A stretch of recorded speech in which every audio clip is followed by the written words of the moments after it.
দেখা যাচ্ছে অমিত শাহ তিনি বেরিয়ে আসছেন।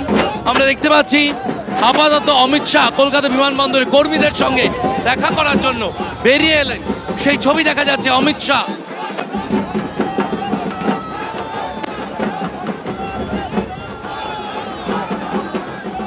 কর্মীদের উদ্দেশ্যে হাত নাড়ছেন অমিত শাহ, সেই ছবি দেখা যাচ্ছে।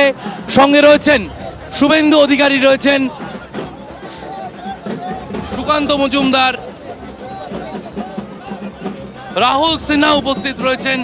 দেখা যাচ্ছে বঙ্গ বিজেপি নেতৃত্বের সঙ্গে অমিত শাহ রয়েছেন, তিনি কর্মীদের উদ্দেশ্যে হাত নাড়লেন কলকাতা বিমানবন্দরে এবং দেখা যাচ্ছে কর্মীদের সঙ্গে একেবারে তিনি কর্মীদের দেখা দিলেন, কর্মীদের জন্য হাত নাড়ছেন।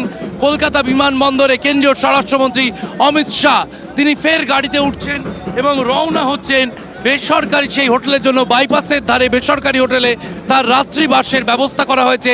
কেন্দ্রীয় স্বরাষ্ট্রমন্ত্রী অমিত শাহ তাকে স্বাগত জানাতে উপস্থিত হয়েছিলেন শুভেন্দু অধিকারী, সুকান্ত মজুমদার, রাহুল সিনহা, অগ্নিমিত্রা পাল, জ্যোতির্ময় সিং মাহাতো এবং দেখা যাচ্ছে রাজ্য বিজেপি নেতৃত্বের পাশাপাশি অমিত শাহ তিনিও কিন্তু বাইরে বেরিয়ে এলেন এবং বেরিয়ে এসে তিনি সরাসরি স্বাগত জানাতে কর্মীরা জড়ো হয়েছেন।